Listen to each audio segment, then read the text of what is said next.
Breeze, by the way. Jesus. Jesus, you say? No, we say Zinchenko. Oh, welcome to another live edition of the Highbury Squad, boys and girls. It's a new week. We start with a blank canvas. Let's paint pictures. Let's tell stories. Here we roll.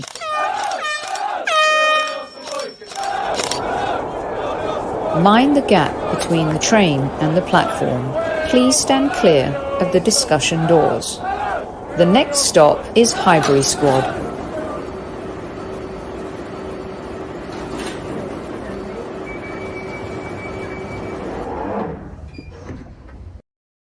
Good evening, good morning, good afternoon, no matter where in the world you might be. Welcome to another live edition of the Highbury Squad. Joining me once again this Monday Madness, one of your favorites, is my podcast brother from another mother, Mr.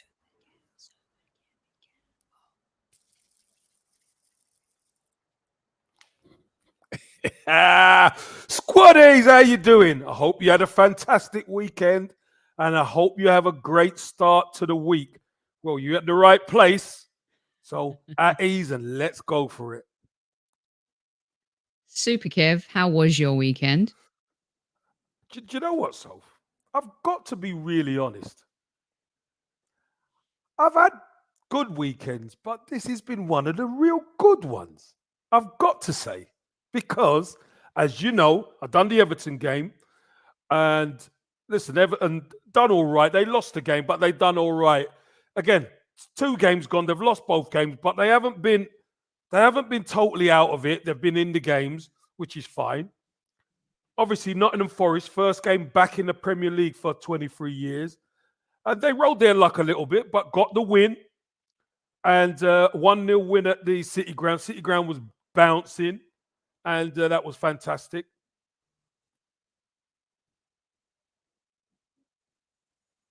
And then, so come on. There's people, Potsy said a great shout. He said he's not religious, but he believes in Jesus. You see, there you go. I mean, Arsenal, and you know what, Soph? Arsenal, there's so much more to come from this team. This is only the second league game they've played together. There's so much. I want to behave. That means he's not going to behave. But, you know. And listen, so at the end of the day, Arsenal winning 4-2.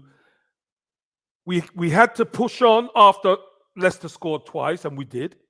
But you know what, Soph? That connection between the fans and the team is getting stronger. I'm loving it. Really loving it. Yeah, it was a great weekend of football. I think it also behooves us that Chelsea and Tottenham dropped points, just drew 1-1. Handbags at dawn at Stamford Bridge, Super Kev. And I love to Strictly see Come it. Dancing, weren't they? They were Strictly Come Dancing at once. Trying to steal our boy Tony Adams' thunder right there. Yeah.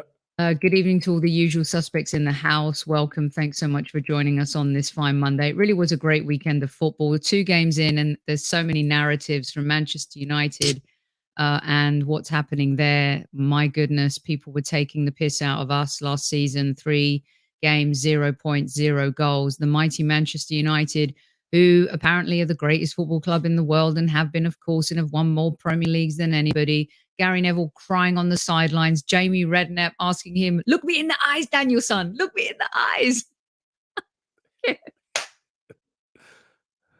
Sorry. Mank meltdown, isn't it? It's unbelievable. It really is unbelievable. And you know what, Soph? The Man United fans were not backward coming forward when we were in our rut. Mm-hmm. They give it to us big time. They gave it to us big time. So, massive like we time. always say, we've got to stick together. Now, squaddies and gooners and everybody, now it's our time. Yeah. Listen, they dished it out, Kev. Play it we back. were the dartboard. Yeah. Exactly. Play it back to them. Run it back right at them. Yeah. Still waiting for Gary Neville to respond to my "I don't understand what Arsenal's transfer policy is" tweet. I resent it yesterday, and I will continue to resend it every single week this year. Just wanted to also give a shout out, Kev. My weekend was fantastic. one of our best friends, Lisa, her daughter Tess is going off to Tulane University to study theatre and film. And we saw her in her last show here locally playing the teacher in Matilda. It's wonderful to watch someone grow up. I know you have kids. We don't. So we live vicariously through our best friend's kids. I was there when her mum had a bump in her belly, and I was at the baby shower. And to see her become the amazing woman that she is and so talented and go off to college, Kev, is just absolutely insane. I It's mean, progress, isn't it? It's such great progress to see. And you're seeing them from the belly, you see them grow, walk, and all that yeah, kind of thing. And now you're seeing progress going to Tulane University. It's amazing. fantastic. It's fantastic. Really is. No, I don't know how you parents say goodbye when you have to. It's not easy, but they got to go spread their wings and fly away. And hopefully their adventures are full of good health, safety, and insane success. So good luck, Well, Tess, from the hopefully it's not. It's Squaddies. not. Hopefully it's not goodbye. It's just see you next time. It's au revoir. Kev, do me and Tony need an excuse to go to New Orleans? I don't think so. No, you don't. No. Bring it on. One of the best cultural cities in America. The food, oh my goodness. The people, just amazing. Plus, where else in the world do you get daiquiri drive-thrus? Our good friend Tiffany and Stephen at No Laguna will vouch for that. So I also get an Bourbon excuse Street, to see and them. that's the that's the And main- the French Quarter, and yeah, amazing. I think this guy's Fantastic. been and had some good times there. I thought he was going to be a bit late and bottle it, but I don't think JJB is the kind of man that bottles anything. Bottle it? Jordan, No, we don't do bottling out here. No. We talk with chess and we double down. Yeah. Here he Jordan, how is. you Well, doing? How you doing, Jordan? I'm all Hey, good, baby. I'm all Big good, respect. Kev. Good, big respect So- to you, man. How are you guys hello, doing? how you doing? One of my favorite humans on the planet. Apologies if- for my tardiness. Apologies. No, I just did listen, something else. We have Apologies. Sorry. non-negotiables here on this show. I like All right. that. Listen, Non-negotiables. it's Monday Madness. You're right. And so Jordan gets a yellow. Yeah, What- Just saying. Yeah, I'm gets on a a yellow tightrope. card. Okay, all right. I won't do a. You- I won't do a shaka. No, I'll behave don't do a myself. shaka. Don't get a Don't red. do a jacka. No, don't do a jacka. I'm assuming, and my mother always taught me never to assume, but have you been to NOLA? Have you had jambalaya in New Orleans? I actually haven't. No, I've heard a lot about it, but I've not been. No. We No, got I to need get you down to Guna Gras in February. Yes, then, please. Yes, please. All right. Okay, Let's do sounds it. good. Well, look, it's been an amazing weekend. We're going to talk about why Jordan is here in just a second. But before we do that, some breaking news, of course. Arsenal, Mikel Arteta naming his vice captain. How could I start the show tonight without getting both of your opinions on this? Jordan, I'm going to start with you. The man who told Arsenal fans to F off, the man who threw his shirt on the ground, the man who most wanted out of the club, including this legend here in your top right or left corner, no matter where you're sitting in the world. What's your take? Kev and I have also had an honest conversation about, by default, he still probably is the Arsenal captain. And maybe this is Arteta just kind of like pushing it out there a little bit. What's your take on the announcement today? I think the whole captaincy thing, especially at Arsenal, has become a little bit of a meh to me now. I'm not that bothered at him. It gets shared around that often now. I just don't know who the captain is from 1 minute to the next. His vice captain, or and the fact that he's kind of been put in this position, I think you're probably right. I think the fact that he's been played so much under 3 separate managers, despite what much the fan base think of him, says that within the club, and I think we're seeing in the documentary, he's a popular figure. Whether you like him or not, he's a popular figure. That clearly, and I'll defer to Kev in a second. Kev can talk about, as a player, how important it is that the captain is someone that you all like. He might not be the best player, but someone that you can all trust and you like. And clearly, that group of players in the dressing room, they like and trust him. He has a level of respect and seniority that they gravitate to. He's captain for his country, so vice captain feels to me like it's a pseudo captain, really. As you said, he probably is really the captain in and around the place. But I think they probably can't give the captain's armband back to him because as a PR move, that would be disastrous. So I don't really care because I don't think he's a great captain, but then I don't think we have any great captains. So for me, so it's a very big whatever whatever sort. All Sorry, right. I can't give you a better answer. No, Sorry. no. I appreciate that, but also going to go to Kev, who, you know, I grew up in an era and a generation where captains meant everything because they were a bit of the face of the club, and of course, you know, like what you're saying, Jordan.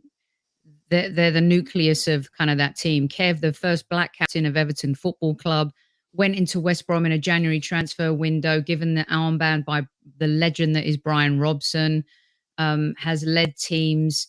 Kev, I know it probably means something a little bit different to you. The modern game versus when you played might be a little bit different. What's your take on Xhaka being given the vice captain's? I mean, it don't surprise me if I'm honest with yourself. It doesn't surprise me because Jordan hit on something quite correctly. The experience, the standing in the dressing room. I think what the manager has to do when he comes into a football club, he's got to gauge the temperature of what's going on in the dressing room very quickly. And he's always kind of believed in Xhaka because Xhaka, I don't think he causes any problems in the team. He causes problems out on the pitch. Of course he does. But I think within the dressing room and behind the scenes, I think he's a likable guy. I think he puts the work in. And he's pretty much a good guy in the dressing room for the experienced guys and the young guys. The issue, obviously, what happened with him throwing the shirt down, and I said, I can't take that. He's got to go for me. At the end of the day, we've discussed it, Sophie. If he's at the club and he's wearing the shirt and he's on the pitch, I've got to back him. I've got to back him. The fact of the matter is now, Xhaka is playing at a level and being involved offensively more than I've ever seen him. I've never seen him be in the opposition box so much. I've never seen him have an assist and score in the same game like he is. So I think it's an easy one for Mikel Arteta because there's two vice captains. There's Gabriel Jesus and there's Xhaka, which, sometimes when you're on the pitch and the armband's got to just get flicked over to somebody. Listen, I would rather, and this is something coming from me right now, Soph, I would rather Xhaka take it than Jesus because I don't want that added pressure on Jesus. I want him to just feel free, play his game and score his goals. I don't want the captain's armband, if Odegaard's going up, to go on Gabriel Jesus. I don't want that yet. And I think that speaks to a point, Soph, that I think is interesting. I think nowadays, a lot of players don't want to be the captain. I think they'd rather just not have that response. I think in Kevin's day, I think you had men that actually, no, I want to be the leader of this group. I think I can do it. I want to step up. I think you've got a lot of players now that would rather just, if they see given to Xhaka or Odegaard, they just think, oh, phew. I think I get the impression a lot of players would rather not have that. And the second thing is that I find it interesting when he scored on Saturday and he did the heart sign. I know that's his trademark thing to the fans. And that for me was quite symbolic because it kind of said to me, that was a moment that, and I don't include myself in this, but as Arsenal fans and Xhaka, we are one again. I scored that for you. I'm your player. And the fans responded in kind by cheering him. That felt like we divorced, but actually, you know what? We were kind of good together when it was going well. We was all right. Let's get married again. Let's do it again. That's what it kind of felt like to me on some level. So I think that could prove to be a significant moment. And I mean, we'll get to it in a bit why you invited me on, but that's also linked to how I think he may finish the season as well. I thought he was doing it to his family. That's where his family sit. Ignore what I said then. No. Look, here's the thing, right, with us Arsenal fans, and we're all guilty of it. So he comes out with that interview. Was it for The Athletic or the Players Tribune? I can't remember which outlet it was. And some Arsenal fans who had criticised him and ripped him to shreds. Oh, God, listen to his honesty. We've bullied him. We've made him feel bad, etc., etc. And then a lot of fans were like, he still hasn't apologized to us. He expects us to just embrace him and welcome him, and he hasn't apologized to us. Now, Kev will tell you, I stood by him for a very, very, very long time when a lot of fans didn't want to. But then when he got sent off against City last season and just tried to and showed his true self again, I was like, come on, how many times am I going to back him and look stupid for backing him? And here's what I want, Kev. And I think this is really important, and I'm going to say it once. The same fans who are ripping their own fans for criticizing Mikel Arteta and trying to support him now, the same fans who ripped Xhaka to shreds and want us to forgive him and embrace him and love him as vice captain now, same energy, please. Let's just stop this pointing the finger at each other because you said this, you said that, you criticized this person, you wanted this person out, you wanted that person out. Can we just call it quits and call it even?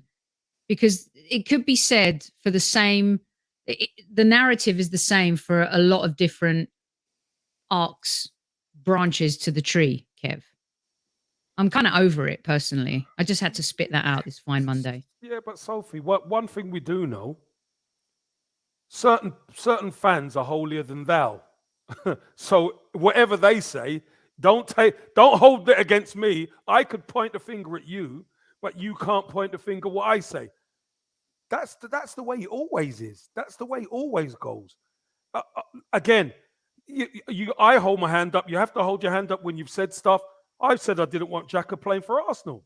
But if he's going to be putting on the shirt every week, I'm going to back him because I'm an Arsenal fan. So, again, this is something we have to move on. There's a lot of people who, listen, I reckon it was a lot more than 50% who wanted Mikel Arteta out the football club. But we don't hear anything about that, do we? We don't hear anything. I'll have to eat humble pie on that. No, because what they do is put caveats in. Oh, I'll only back him if we get the next 5 wins, or we do this. Then I'll start getting behind him. Nonsense. It's absolute nonsense. So you're always going to get some hypocrisy. And just Jordan, funny, let's close the arc on that. Yeah, what's your take? I was just going to say the reason why I don't care about it really is because there's no captains at Arsenal anyway, so I don't really care who gets it. For me, it doesn't matter who gets it. Xhaka, Odegaard, it doesn't matter. If there was a Tony Adams or a Vieira in this team, and Odegaard was the captain, I'd be engaged. I'd be like, what? But there's no captain. If it's not Xhaka, who? There's no captain there, so I just don't care.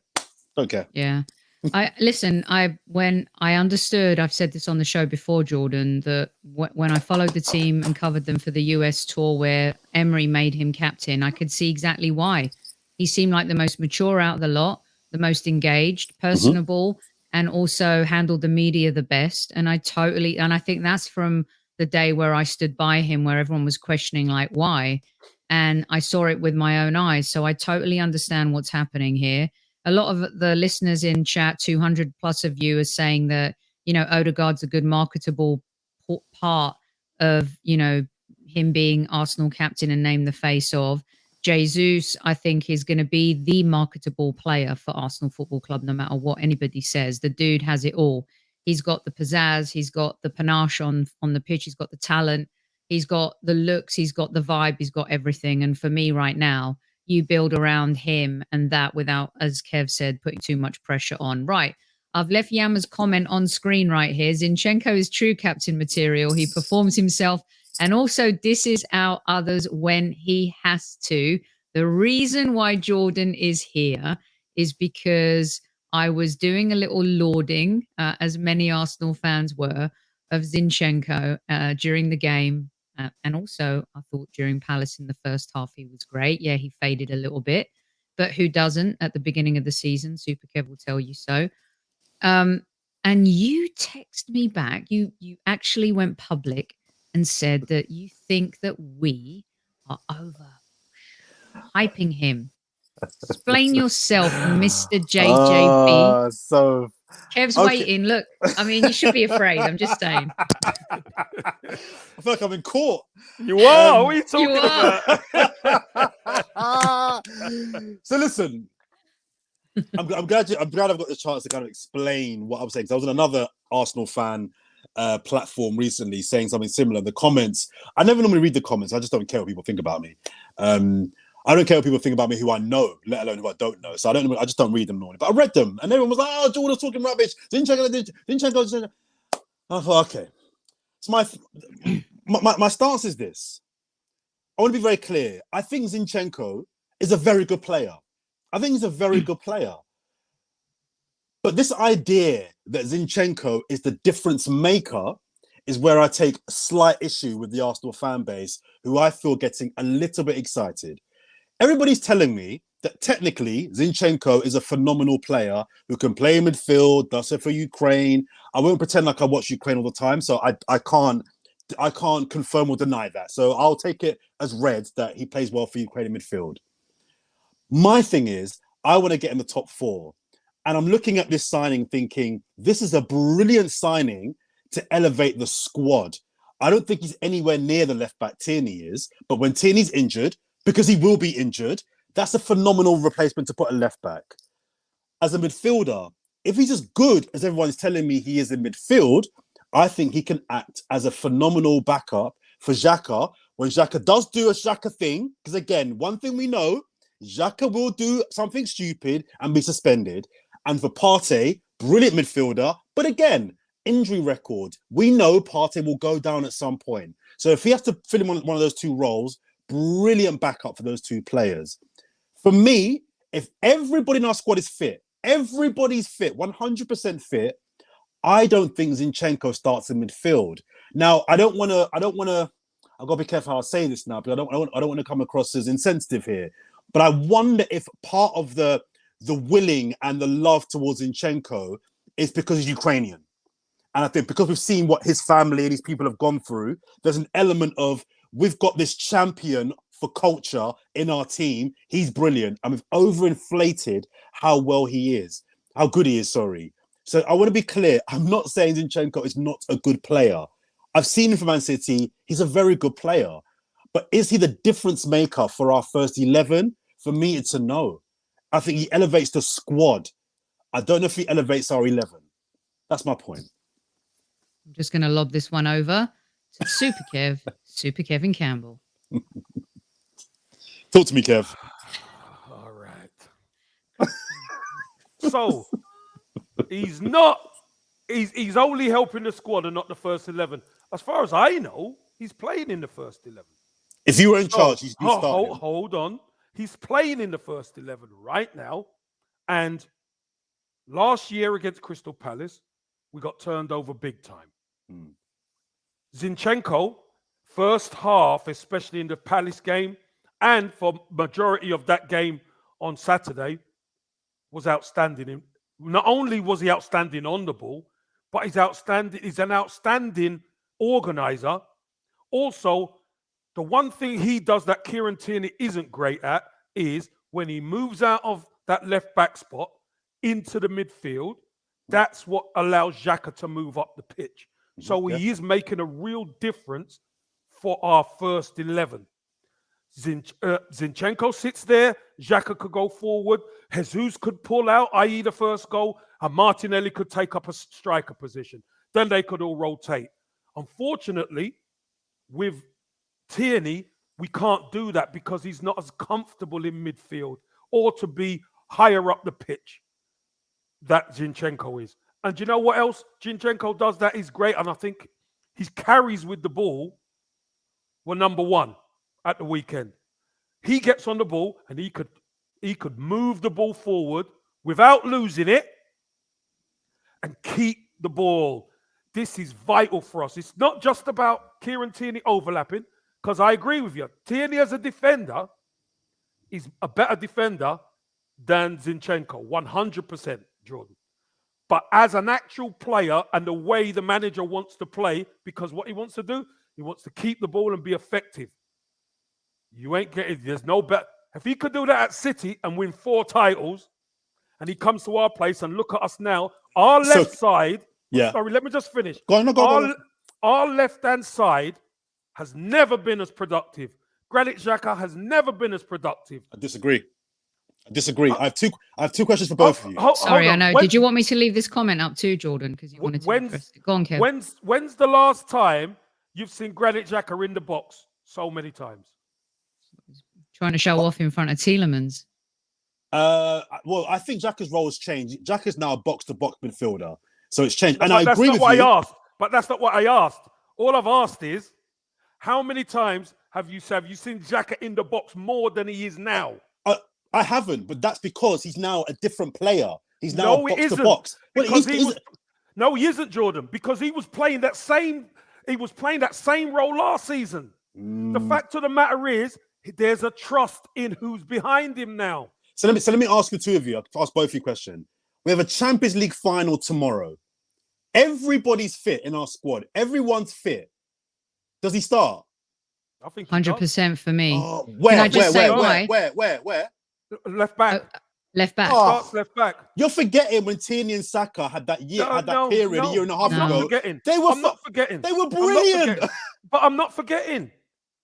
Tierney and Saka. Let Saka plays on the other side. No. But 2 years ago, they were on the same side. Yeah, but let me just tell you this. The way we play, Zinchenko suits it better. I don't disagree with that. And I will say that's why he plays in the Champions League final. I will say, I will happily come back on here at the end of the season when we've won the league and Zinchenko has scored 10 goals, 8 assists, and been phenomenal. Goals. Whatever. If he's been phenomenal, player of the year, and say, I got it wrong.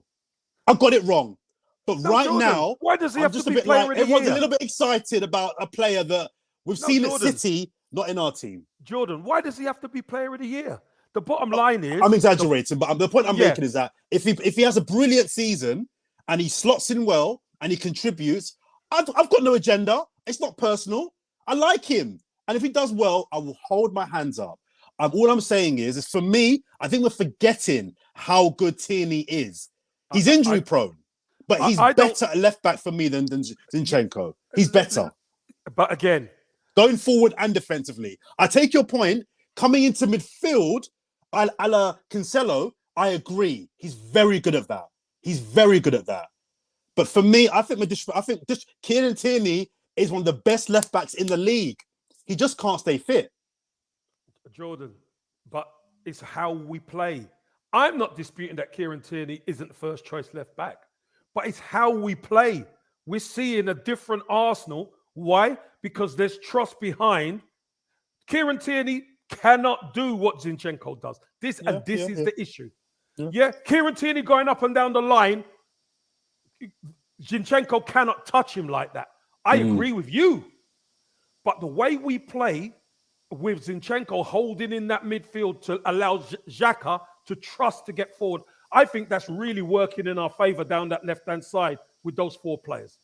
Well, Matt's just commented, we finally have quality and depth, and now we are arguing about it. And my first point was that's why I think Zinchenko is a brilliant signing, because he does give us that extra padded level of quality across the squad. We can discuss and argue about whether he should start or not, but the fact is we've got 2 brilliant left backs and potentially a third now brilliant midfielder. So overall, we're winning. So we've won in that. Yeah. I'm not. I want to be clear. I'm not saying it's a bad signing or I don't rate Zinchenko. But my opinion is that I think we've got a little bit early on Zinchenko, and I just think we need to be careful about that. That's my only point. What do you mean by we've gone early? Well, I don't understand. We're lauding him as like he just started playing player. No, it's not like he's won 4 Premier League titles. The same thing with Saliba. We've gone early on Saliba. I don't understand that. Let me answer that. So let me ask you: in the 4 titles he won, in the 4 titles that he won, was Zinchenko a game changer in those titles? Be honest. The last game of the season, last season, Kev, if I can just lob it to you, he had a massive impact on that game. Over the course of those 4 seasons, was he a game changer? So doesn't have to be, Jordan. He doesn't need to be a game changer. So then why bring up the 4 Premier League titles? What you're saying is culture. You're saying we're going overhyped on Zinchenko. A little bit overhyped. Okay, so I'm saying somebody with 4 Premier League titles coming into our squad who have no titles, and he's making a difference. I see a difference in how he's making us play, especially attack-wise, down the left-hand side. I see it too. No, I see it too. no, but you're questioning me, or you're questioning us now about we're overhyping him. How are we? Because after 2 games and 2 good games, I accept. I just think that for me, if we're going to come top 4, I'm just not convinced that he's the difference. And Sophie made an interesting point just then about him coming from a championship winning team. In the dressing room, I have no doubt having those leaders who have been there and done it will be valuable to everybody in the long run. I'm just saying, on the pitch, I'm waiting to see this player that you guys are all telling me that he'll be. And 2 games for me is not a good enough sample size. Give me 10, 15, 20, and I'll come back on here and say, yo, he's got 4 titles. Yeah, but this again, is what I'm trying. No, all this right, is what I'm trying to say to you, hang Jordan. on, Kev. So the backup keeper at City has 4 titles. What does that mean? What does that mean? But the backup goalkeeper didn't play, Jordan.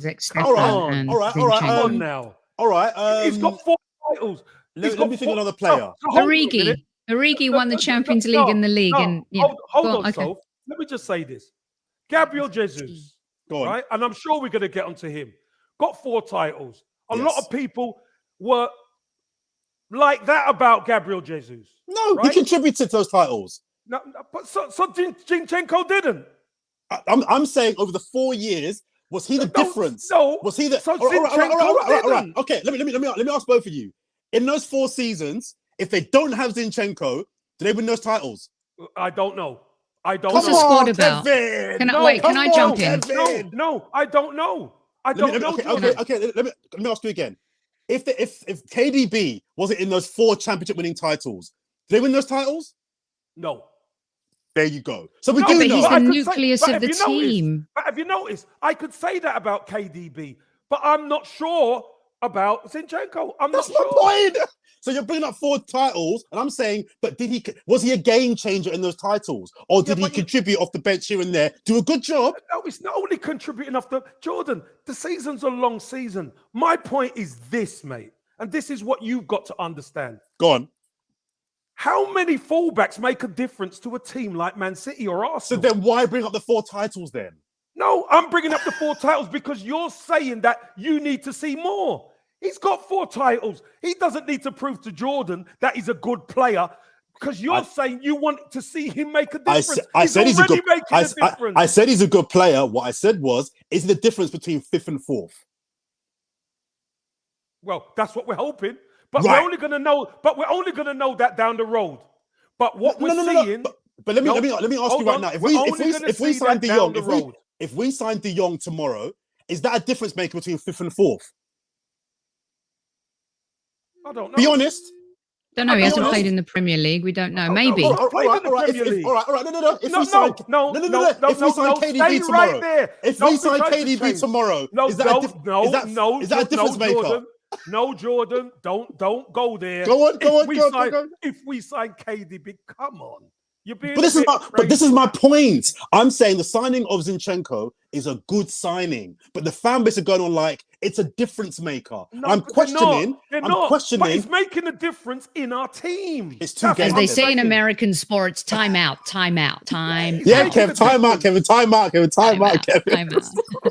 Okay, here's the scoop, and I'm going to circle it. I love this. This is perfect, and everyone's doing the popcorn emojis and everything. Yeah, man. Listen, everyone in chat, if you haven't hit the like button with these 2, it's like ding ding in the red corner. Hey, Sophie, and do you know what else? I'll say this to Jordan. Isn't this a great conversation we could have? I love it. As opposed to when was the last time we had this conversation? 2 games on the spin. This is the point. We're winning either way. We're winning either way. You know what I mean? Exactly. Okay, so here's the scoop. Kevin De Bruyne is a potential Ballon d'Or winner. He is the nucleus of that team. We saw how affected they were in the Champions League without him. Virgil van Dijk, he's the nucleus of that Liverpool team. We saw how they suffered that season without him, right? In our team, it's been a long time since we've had a focal superstar. Aubameyang came in, saved us the first season. I would also argue that Leno saved in that first Aubameyang season, also saved us, but he goes a little under the radar because Aubameyang was so good, wins the Golden Boot. It has been a long time since we've had a potential superstar in our team. Gabriel Jesus could become that person, that player for the Arsenal, right? I think we all agree with that. I'm sure we all agree on that. Yeah. Sure. Okay. Yeah, Now, one of the other things the Arsenal Football Club have lacked is a great supporting cast. You can have Tom Cruise be a lead in a movie, but he's only as good as the actors around him or the script, the director, how everything comes together. Mhm. Now, Arsenal's script this season is set for a very beautiful ending. It's all there to happen. And finally, we have a supporting cast that could become stars, not superstars, in this team. You could say Martinelli is one of those. Saliba is one of those. Tomiyasu could grow if he can stay fit and be one of those. Zinchenko brings another level and dimension who could be one of those. And I think that's what's happening here. And Arsenal fans are very excited at the idea that we have this potential. With Kieran Tierney, who I think is a quality player, a beautiful player, an epic human being, from a mental, physical perspective, he's got everything, can't stay fit. I also think, though, with Kieran Tierney, who's lobbed a lot of crosses into the box, Jordan, without anybody on the end of them, not his fault. That's the way Arteta wanted to play. No figure other than maybe at set pieces to be able to make that stuff happen. The Tesco bag and the attitude and the not wearing any underwear in the snow gives him that cult vibe feeling. So maybe he just gets away with a little bit more not being that great. I think he's been a good signing, but I don't think he's played enough for us to say he's the answer. And with Zinchenko, I think what Arteta's learning is that Pep has built a squad where he has a few superstars, but he's got this supporting cast that without them, those championships maybe don't happen the way they do. Is that fair? So I think it's more than fair. You've much more eloquently said all I've said is that you used the term there, support cast, and that's my only point. I'm not sure that Zinchenko is going to be a game changer, but I think he will be a phenomenal support cast. I think he will contribute to the team. But for me, it's not a signing that I think is I'm confident now we'll achieve our objective, which is top 4. I think we could get top 4 with him. It's not a game changer. Gabriel Jesus, that's a game changer. That's a game changer. Zinchenko for me is, as you said, that's supplementing depth. So when Tierney, who gets injured, and he will get injured, we've now got cover there. When Xhaka does a Xhaka moment, we've now got brilliant cover there. And as Kev has explained, you can even put him in there when he's not doing a madness and not injured, because there's options there. I have no issue with the options that Zinchenko brings. He does bring a different dynamic to our team. He can do things that Xhaka, Partey, and Tierney can't do. I'm happy with the signing. I like him. I rate him. My only point was that I'm not sure he's the signing that is going to be the difference maker on paper. For me to believe and be comfortable we're going to get top 4, I still need a midfielder between now and the window closing. I need that midfielder. Jordan, and that's my only concern. Jordan, how many difference makers at fullback in the Premier League? Trent, Cancelo. Trent can't defend, remember? That's what everyone says. Trent can't, but he has an impact. I think, when people say that, I think people are harsh on him. They're probably the only 2. The reason why I ask you, is because you're there saying people are carrying on like Zinchenko's a difference maker. We're not carrying on like he's a difference maker. We're not. Some of the fan base are. You're asking him. Listen. I know. I can only talk about what we got on there. What goes on there.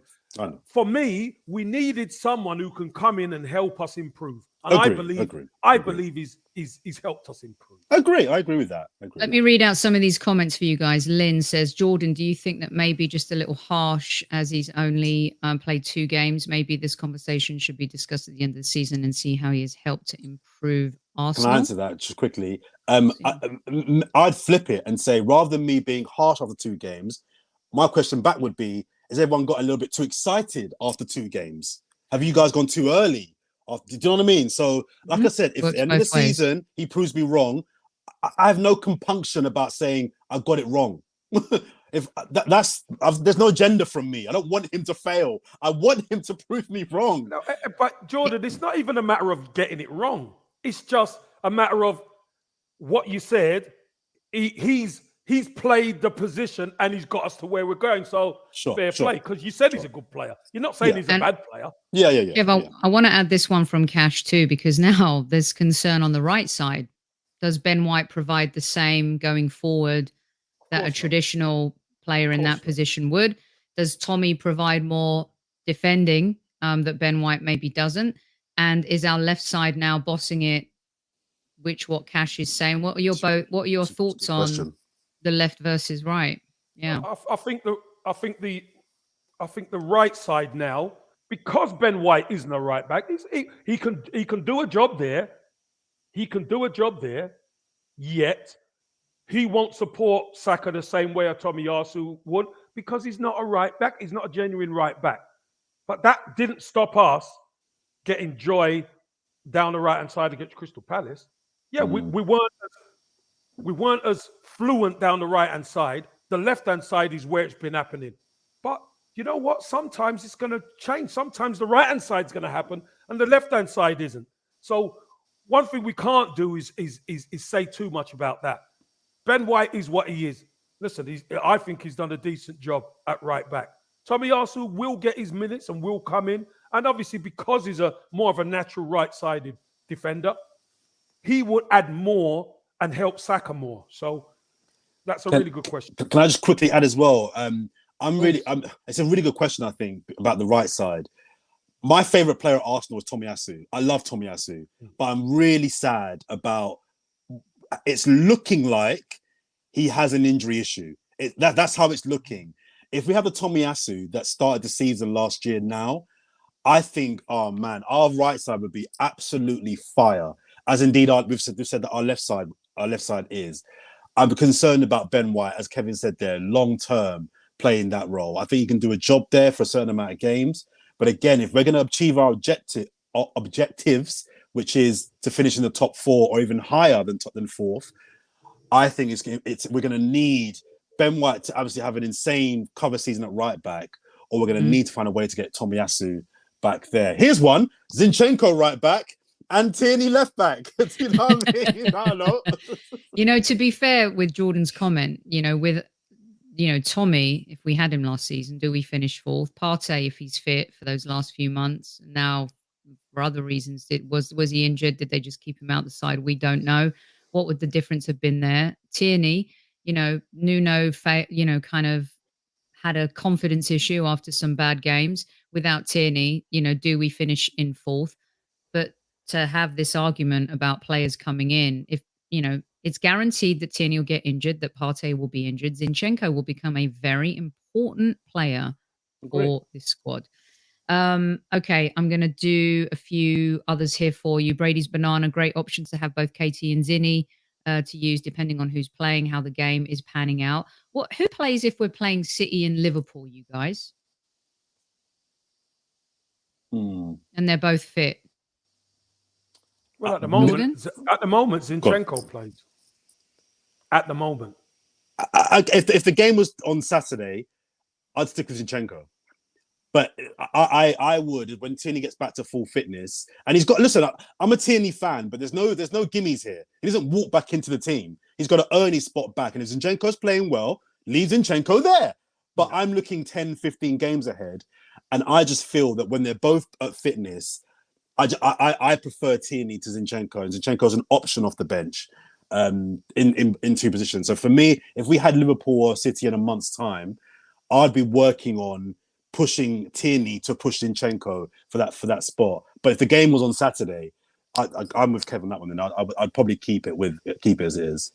This one's for you, Jordan. What a joke. So Tierney's going to score 10 goals. You knew I was going to throw that one. You tell him. I'm trying to exaggerate. I'm exaggerating a point to make a point. Stop exaggerating, you. The juxtaposition, here's one for JJ from K Marlon. Tierney's brilliant, gallops forward and defends with his life. Yeah. He's that an Tesco old bag. school fullback for me. He's an old school fullback that for me does Like what I want from my Winterburn. fullback. Does- He gets up and down well. He's got a brilliant delivery on him. He contributes well in the final third. I think defensively, I think he's brilliant. He just can't stay fit. But I think we're forgetting because it's been so long how good in terms of a long run in the team. Jordan, Tierney's Jordan. okay. one thing Maybe you guys are. Maybe you. guys are. No, Jordan. One thing we haven't forgotten is how good Tierney is. We know how good he is. Yeah. As we know, the best ability is availability. 100%. That's his only Ooh. problem. I agree with that. Yeah. New t-shirt Agree with right there. I like that. Look, I miss seeing him, to be honest. I mean, you know, he's definitely a character, and let's not underestimate that Tierney was at the nucleus of the evolution of Arsenal's mentality growth. Early Players like doors. him Yeah. that came in, right, Yeah. Kev? Yeah, I agree. And Jordan, I Yeah, I think agree. he has had a huge impact on helping evolve that. Okay, the It would Zinchenko. finally, sorry, it wouldn't No, go surprise on. me though. I'll say this: it wouldn't surprise me, excuse me, if this time next season, Tierney either A isn't at the club anymore, or B is our excuse me, a bit windy pops, or B is our certified backup left back. That wouldn't surprise me. Why not? Because his injury record for me just says that I don't think a fullback, your first choice fullback, if you can't play 10 games in a row, you can't be your first choice fullback. You can't. Your fullbacks have got to play pretty much every game, and he can't play more than 10 games in a row. That's a problem for me. So it wouldn't surprise me if this time next year we either move him on or he's the backup, that certified backup right back, backup left back. I think technically, Kev, just to wrap this up, is Zinchenko more talented? Does he have better technical ability? A lot of the squaddies are writing. Technical, yes, because he plays in midfield as well. So technically, he's a better technician than Tierney. But as a fullback, I think Tierney's better. Jordan's right. Going up and down that line like an old school, you know, fullback, marauding fullback, Tierney's one of the best in the Premier League. Mm. But what's required at Arsenal and the way Mikel Arteta wants to play, the fullback goes into midfield to help control so the existing midfielder on the left-hand side can join the attack, i.e. Man City style. Roger that. That's not what Tierney's good at. And maybe that's what I'm forgetting. Maybe what I'm missing. Sorry to cut you, Sophie. Maybe I'm missing the point of Arteta is trying to develop and evolve the team a la Man City. So maybe he's brought Zinchenko in because he wants to do at Arsenal what he was doing at Man City. So maybe I'm missing the point in bringing in Zinchenko. Maybe it's not just about who's the better player. Maybe it's more about who can implement over the next couple of years the evolution of the club in the direction I want to go in with this team. Yeah, it's a good point. It doesn't matter how many times this team evolves. This guy's Teflon. No doubt about that. You're listening to the Highbury Squad here with Jordan, Jarrett-Bryan. Brilliant conversation with Super Kev. This show is powered by Zenith Coins. Don't forget, go to @Zenith Coins. Visit them, zenithcoins.com. They're the official licensed partner of the Arsenal Football Club. It's a beautiful coin. Go grab it. We're going to have some special stuff coming up here on the Highbury Squad as well this coming season. All right. So also there's 300 plus of you in live chat right now. Let's bring Vinny out. He's going to give Jordan a little taste of his own medicine there. Look at a little battering on the head right there. And Vesper, I think I lost that one. performing in goal a little bit better than Aaron Ramsdale perhaps has done in the last two games, albeit though he's pulled off some good saves. Quick fire bites now from both of you. Kev spoke about Aaron Ramsdale a little bit. He's been quite involved in, I think, some glaring situations over the last two games, Jordan, but also I think he's done enough to not question him being like the main man still. Maybe it's a cocky issue. It's a confidence issue. A quick soundbite from you on Ramsdale. Are you concerned, or is this just part of the course for a goalkeeper who's still young and growing into the position? Just briefly, I think this season, I've said the most important player, I think, for us this year is Partey. But the player that I'm watching the most this season is Ramsdale, because I've seen the back end of last season, and in moments this season already, I'm seeing a guy that I think now knows the fan base is onside, and is maybe just wittingly or unwittingly is kind of, he's not as focused as he was in that first half of last season, when the banter was, "Oh, you've signed a player that's been relegated twice. You've signed some B-Tech English keeper." I'm seeing him wanting to get involved more than he needs to. So I am a little concerned. I think he's a brilliant keeper, and I think there's no doubt about dropping him. But I am watching him this season to see if he can replicate what he did for the majority of last season. I think he's a brilliant keeper. I on the weekend, I got kind of Szczesny vibes about him. Szczesny's big downfall wasn't his goalkeeping. It was that when he wasn't involved, he found any excuse to get involved. And that, for me, is not a good trait for a goalkeeper. Mind your business. If you're not involved for 85 minutes, that's a good day. Don't find trouble where it's not there. So he's a brilliant keeper, number one. But I am watching him. I've got an eye on him this season. Jordan, they're all mad. The goalkeepers are all mad. So whichever way we look at it, there's a maturing that has to happen. There's a maturing. He's only a young lad. Yeah. He has to mature. And for goalkeepers, look, goalkeepers can go into in their 40s, can't they? So he's still early 20s. He's going to have to mature. I'm sure Mikel Arteta and I'm sure the coaching staff will be onto him. You have to stay focused no matter what. You just control the lads in front of you. Concentrate on that. Yeah. Don't be messing the kick up or trying to be too clever or whatever. Just concentrate and control them guys in front of you. That should keep you fully focused for every game. Okay, got to get Jordan's viewpoint on Saliba and the fan reaction to the own goal. If that was 2 seasons ago, he would have been absolutely scolded, booed off the pitch. Fans would have had a total meltdown. The sky would have been falling. The culture truly is changing at our club. Forgive the, Boy George reference. Or not. Yeah, kind of. We know what you meant. Thank you, Jordan. Amazing scenes, really, to see that. And talk me through it and your opinion on that and how we overcame adversity twice when conceding a goal. So first of all, I didn't have an issue with the own goal. I mean, Kevin, I'd love to hear his thoughts, but I always prefer my defenders to deal with it. And if it means giving away a corner unnecessarily, or in this case, a goal, I'd rather 2 players go for it and collide and look a bit calamitous than no one goes for it. And then a striker comes in and scores. Did someone deal with it? He dealt with it. The margins that it went in were like millimeters. So it was an unfortunate error. I had no issue with what he did. I'm actually more excited about him than I am Gabriel Jesus. And I'm very excited about Gabriel Jesus. I think Saliba, we could finally have a defender on our hands that could I think be a last defender maker.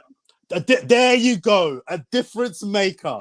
Since Sol Campbell, we've not really had a proper centre-back. I know Koscielny had moments where he was good. Wait, don't even say that name. No, please. Koscielny, well, exactly. So I think in Saliba, I'm not going too early, but I look at Saliba and I don't just see a guy that's quick and powerful. I see a guy that's intelligent.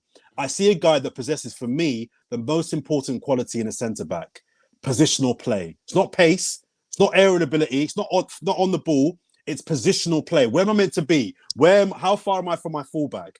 Do I need to push up? If I push up, how far? I can see him doing all these things, and it looks effortless. I'm telling you, I don't want to get too excited too soon, but I'm telling you, I think we've got a player on our hands there that for the next 5-10 years could be a big problem for us, for the league, should I say. I'm really excited about him, but in regards to the goal, I no issue with it. The reaction was phenomenal, because you're right. 2 years ago, they would have not only not supported him, they would have booed him. Whereas now, it wasn't just no reaction. The crowd actively started chanting and singing his name. Getting behind him. They got behind him. And that, for me, was like, this is a new Arsenal and a new Arsenal fan base. Now, had that been the last minute of the game and it was a winner, maybe it'd have been a different story. I don't know. But benefit of the doubt with the fan base. I loved what I saw, and I love what I'm seeing from him. Jordan, can I just add to what Jordan said, because he makes a really good point. But you know what really I looked at and I thought, fantastic. The fans were great. Obviously, the way they responded was fantastic. For a young guy, remember, this is only his second league game. It's his home debut. Yes. He scores an own goal. The composure to still do the right things, to still defend, because Jamie Vardy was still trying They were still trying to upset him, yes, and he still defended properly. He wasn't put out. He didn't go in a shell. He still was the man back there. And I love the way this young man, how composed he is. That's the word. Composure. He's so composed, yeah. After the Palace game, I think got man of the match. But in the interviews that I saw afterwards, his whole demeanor was just like, okay, on to the next. Yeah. There was no, I got it. Yeah, great debut.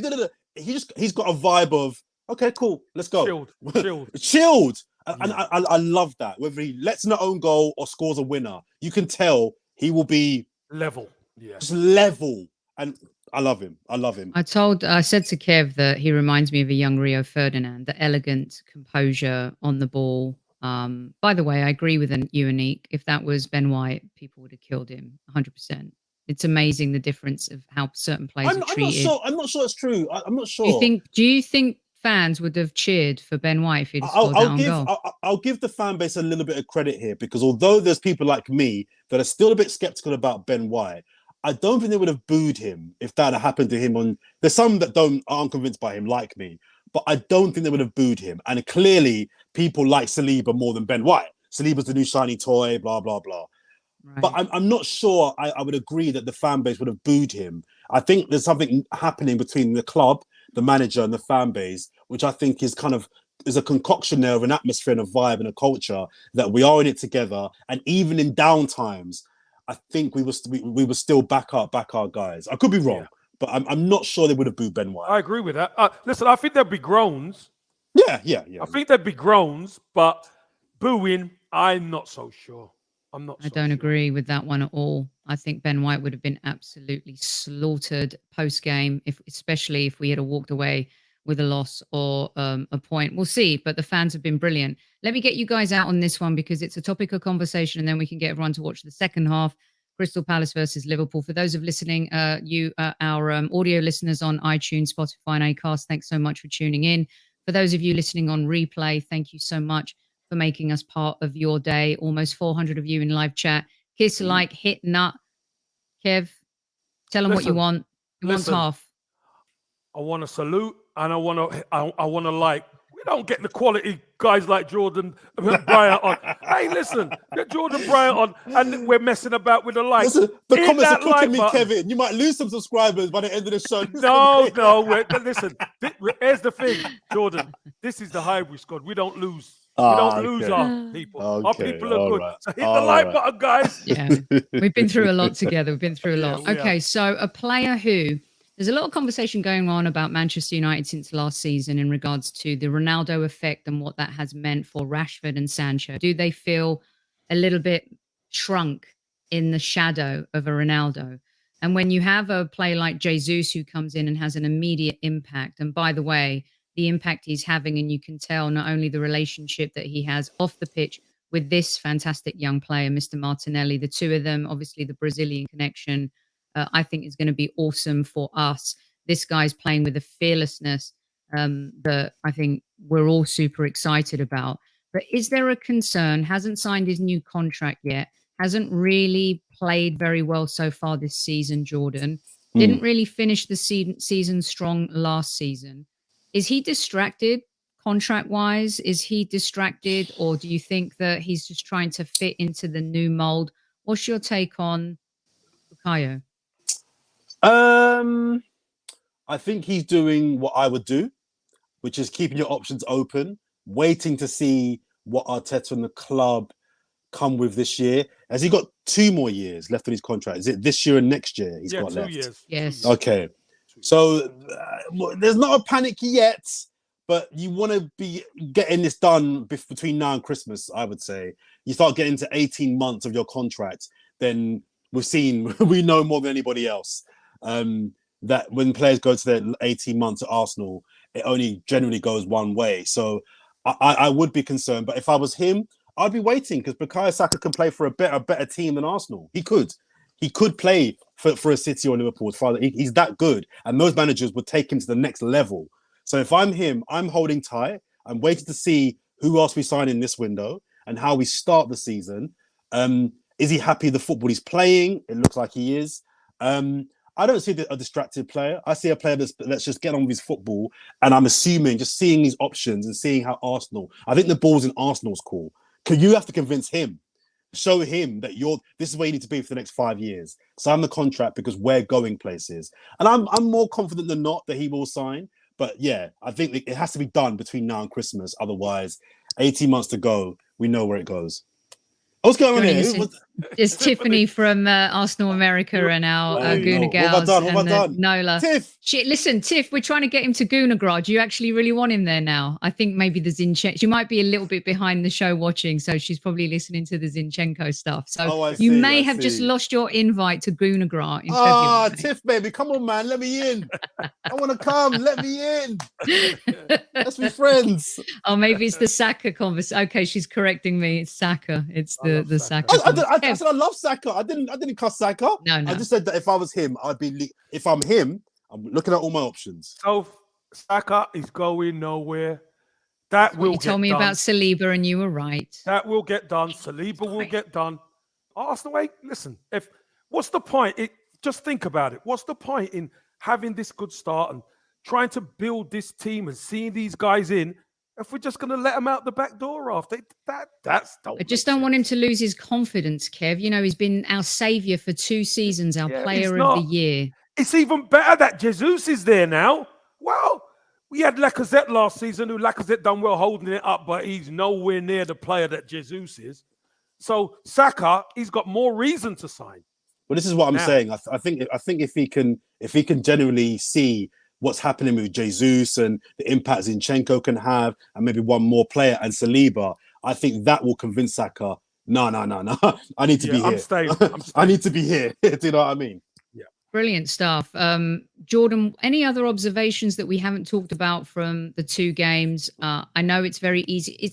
I think there's a difference between thinking we're going to win it all versus being excited that Arsenal are playing really well. My biggest takeaway of the weekend was the way the fans reacted to Saliba's own goal. But the biggest takeaway of the weekend that Kev and I talked about after the game was that we conceded and scored right away. Yeah, the old Arsenal would have conceded and then conceded and then conceded. Mm-hmm. What do you want the fans to know? What's your last takeaways? My last takeaway would be, actually, I agree with your points regarding Saturday, but my takeaway actually would go back to the Palace game.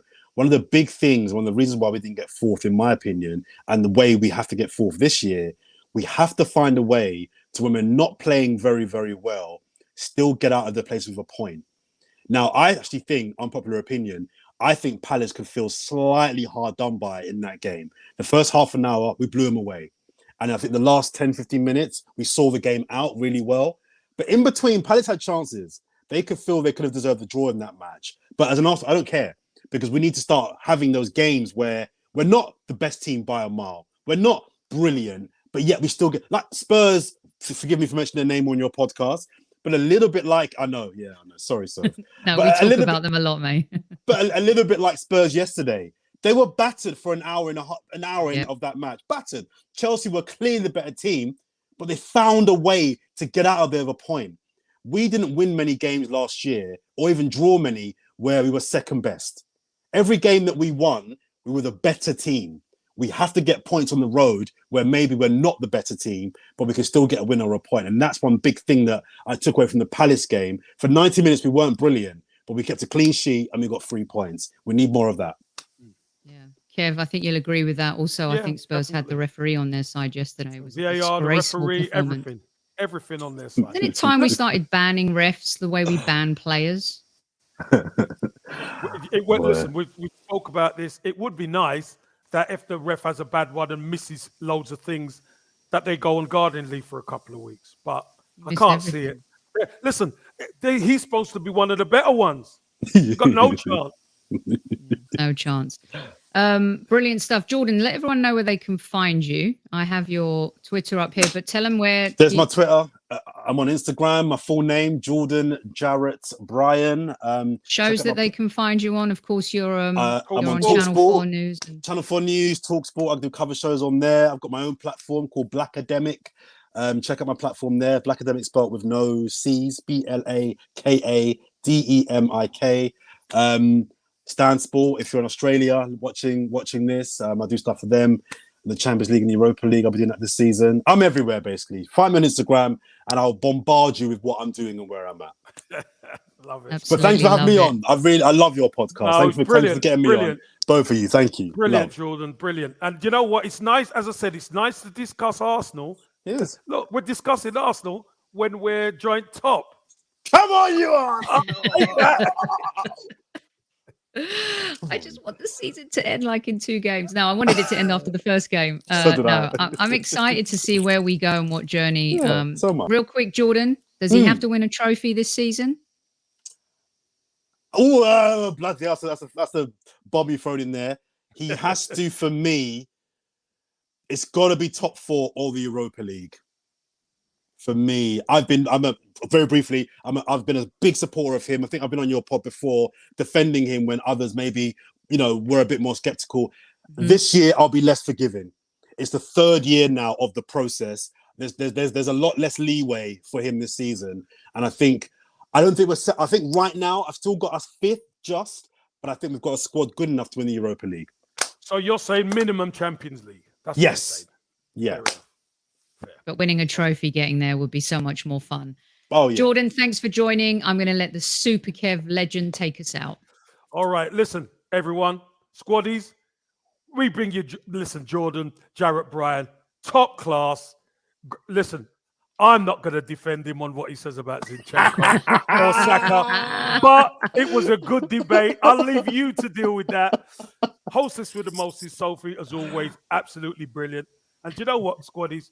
Tell your loved ones and people you like, you love them, because you never know what tomorrow brings. Look after yourself, squaddies. Take good care and at ease, squaddies.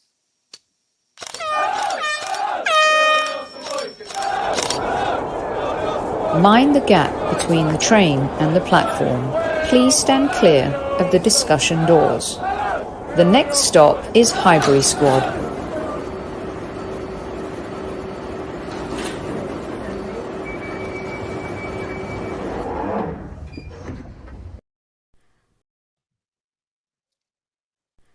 The Highbury Squad is powered by ZENITH Coins. Support the future, treasure the past. Official licence partner of the Arsenal Football Club. Follow @ZenithCoins across all social platforms.